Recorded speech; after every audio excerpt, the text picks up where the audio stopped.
দেশ দখল, সব দখল গত 24শে আগস্টে পালিয়েছে। আগামীর বন্দোবস্তে দখলদারিত্বের রাজনীতিকে কবর রচনা করতে হবে।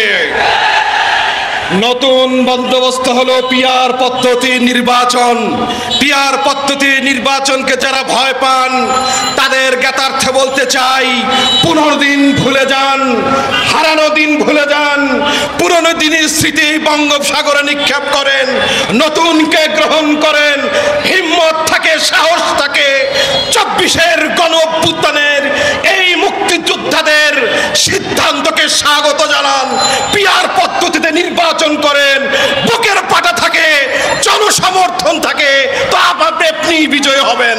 ভয় পেয়েছেন, টের পেয়েছেন, আগামীর নির্বাচনে বাংলাদেশে চাঁদাবাজের আস্তানা রাখবো না, দখলদারির রাজনীতি রাখবো না, ধর্ষণের রাজনীতি রাখবো না।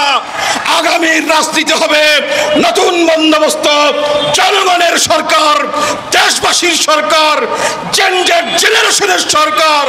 নতুন বাংলাদেশ গড়বার জন্য সীসা ঢালা প্রাচীরের মতো আমাদেরকে ঐক্যবদ্ধ থাকতে হবে। সময়োপযোগী জবাব দিয়ে আমাদের আগামী নির্বাচনে ইসলামকে বিজয়ী করবার জন্য আমাদেরকে সিদ্ধান্ত নিতে হবে। আগামীর সকল আন্দোলন সংগ্রামে ঐক্যবদ্ধ থাকবার উদাত্ত আহ্বান জানিয়ে আমার বক্তব্য শেষ করছি।